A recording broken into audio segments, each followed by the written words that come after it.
Hello, STEM Nation. Jeff here, and welcome to episode number 32 of STEM on Fire, where we interview practicing professionals in the area of science, technology, engineering, and math to help guide students interested in STEM careers. If you like what you hear in this podcast, I ask that you please share it with a friend. Now let's get fired up with our guest, Jon, and I hope our chat will help ignite your passion towards a STEM career. Jon Butzine earned a Bachelor of Science degree in both electrical engineering and computer science from the University of Wisconsin Milwaukee, as well as a Master's in Healthcare Technologies Management from Marquette University. Jon has done design work and project management at both large and small companies, and currently is an electrical engineering manager at Design Concepts. Welcome to the show, Jon. Fill in any gaps and share a bit of your personal life. Thanks, Jeff. I'm a husband and a father, born and raised in Wisconsin. And growing up, I'm not sure I even knew an engineer. And I didn't really know what engineers did.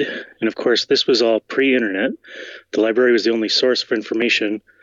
And as much as I liked learning, I didn't spend much time at the library while I was in high school. But I gravitated towards math and science, and I was primarily interested in healthcare. And perhaps something a little bit different about me is that I took and passed the Fundamentals of Engineering exam while a senior in college. And then I took and passed the Professional Engineer exam after about 4 years of work experience. I filed the application, got the letters of recommendation, and earned my PE license in the state of Wisconsin. So it's not very common and not necessary for most environments, but definitely a nice credential to have. And to this point, I've actually never used my stamp. And another thing I would add is I also have 17 patents. So, Jon, those are some pretty awesome accomplishments. The PE, that's one of the options that engineers will face as they go through college is the professional engineering exam. I guess let's touch on that real quick on what that would do for your career and what type of engineering would require the PE.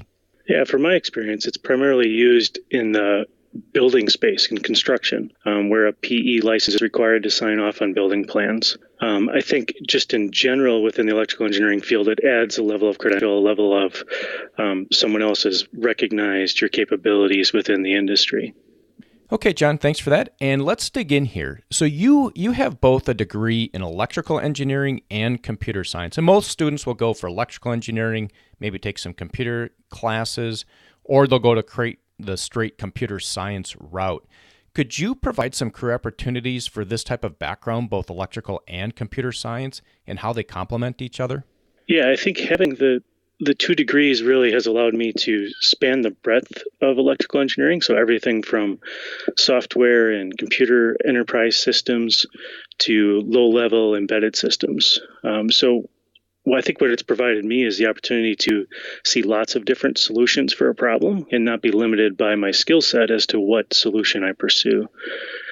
So I think within the employment arena, it provides tons of opportunities. There's so many different jobs that might require just, say, software skills or computer architecture knowledge.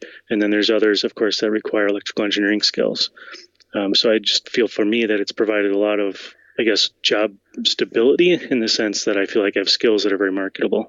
Yeah, so STEM Nation, if you're going for electrical engineering, make sure you do take some of the computer science classes, at least get some programming experience. You may not have to do, a dual degree, but you definitely want to learn how to program as an electrical engineer. And Jon, let's dig in here. What is your specific area of expertise? Primarily, it would be around the areas of hardware design, architecture, and software and firmware development. And so that in my focus throughout my career has been in embedded systems, medical devices, and as of more recently, IoT or the Internet of Things. And you were a design engineer for many, many years and recently became a hardware manager. Could you describe what a typical day might look like? And I know there is no typical days for engineering, but when you're doing design, what would a day look like? What were the things that you would typically do? So when I was doing just primarily design, I would focus on, it was always working in teams, following the fairly standard milestone process for product development. So capturing requirements for your design, trickling that down into hardware architectures, leading into schematic capture, then doing PCB layout, and then finally having a built board come in, doing board bring up, ensuring that it was operating properly, and then implementing the firmware.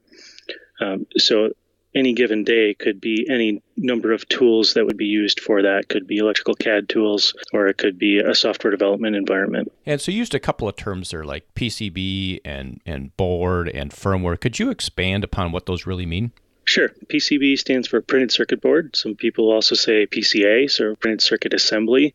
So these would be like the circuit board you might find in your phone or in your TV or any home consumer device that's electronic. The firmware is essentially the code that runs on a device that's considered an embedded device. So it has a constrained set of resources available to that microprocessor, whether in terms of memory and I/O and peripherals.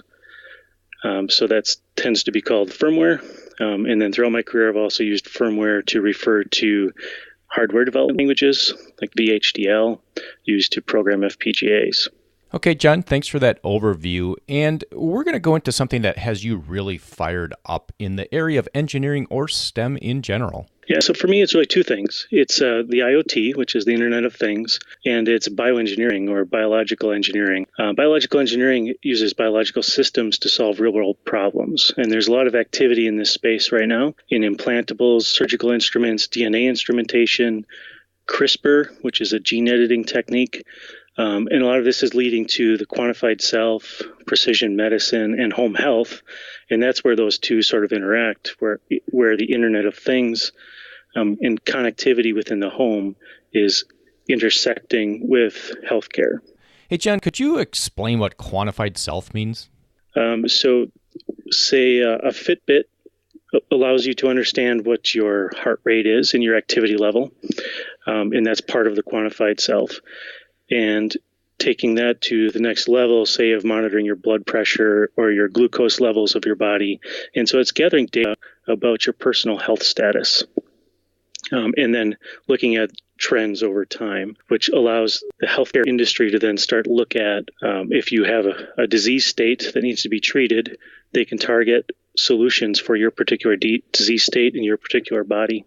So, Jon, it sounds like you're fired up about biological engineering or the biological sciences. How is that related to the electronics world and the software world? Well, as I mentioned before, you tend to work on teams. So everybody on the team brings a different skill set to the table. And someone with a biological engineering focus or a biology focus can bring that knowledge. And an electrical engineer can bring their knowledge, and someone well-versed in software can bring that knowledge. And together they can create a product to solve an existing need or an unmet need. So, Jon, I'm going to say to STEM Nation, when you're in high school and you're taking these biology classes and you're wondering, I'm going for electrical engineering or computer science. I don't need to know biology.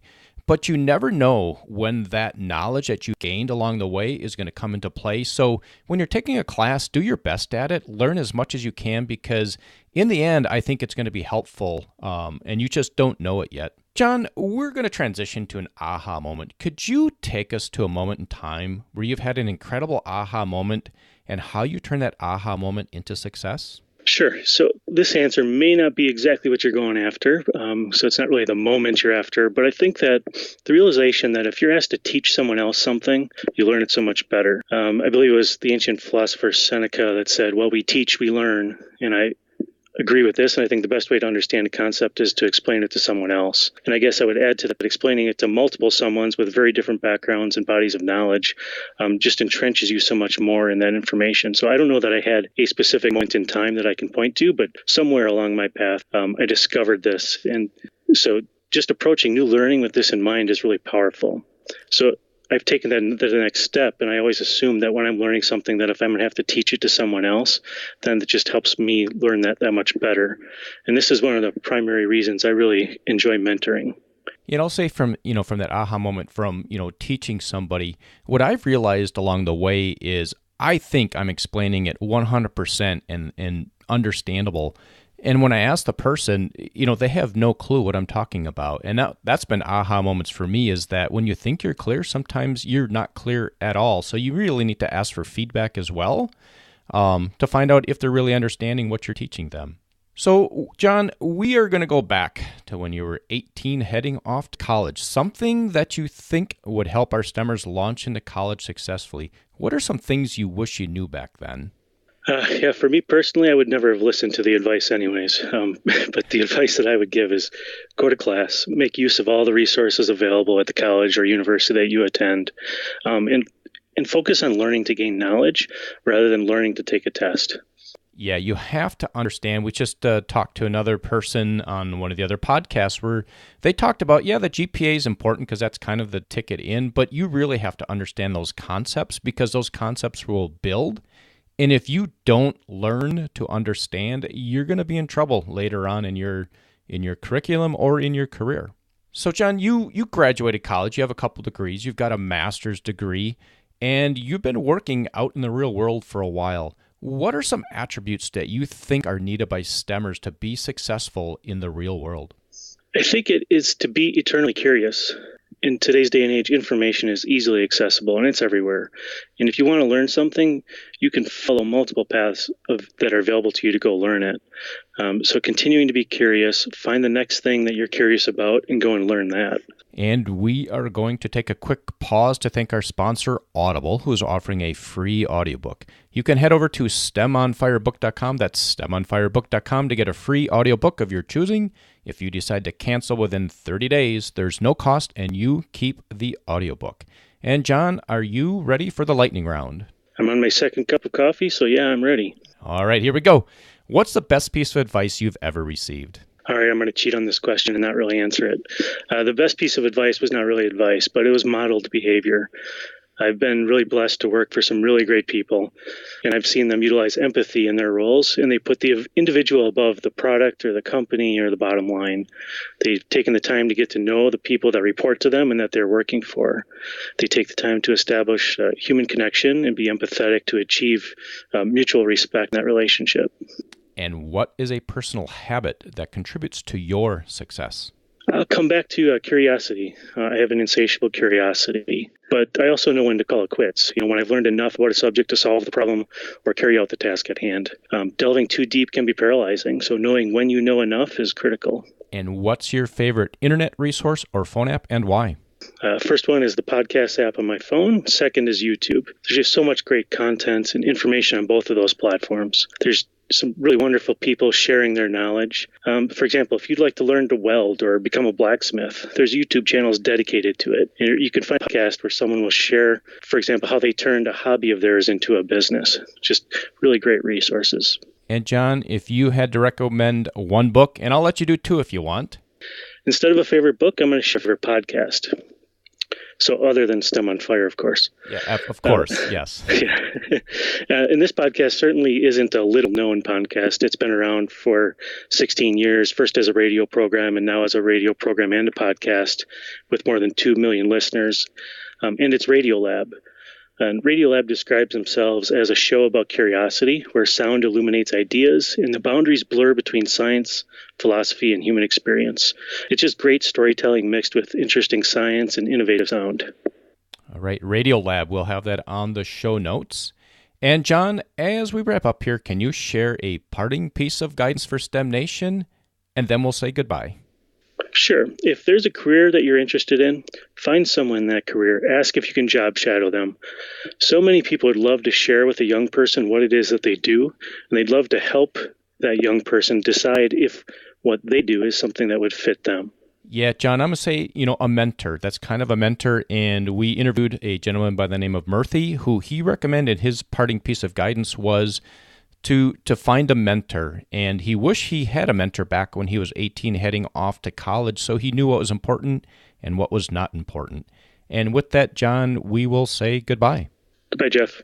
I hope you enjoyed our discussion today with John. Head over to STEMonfire.com, subscribe to the email list to keep up with the latest happenings, and be sure to subscribe to the podcast on your favorite podcast player.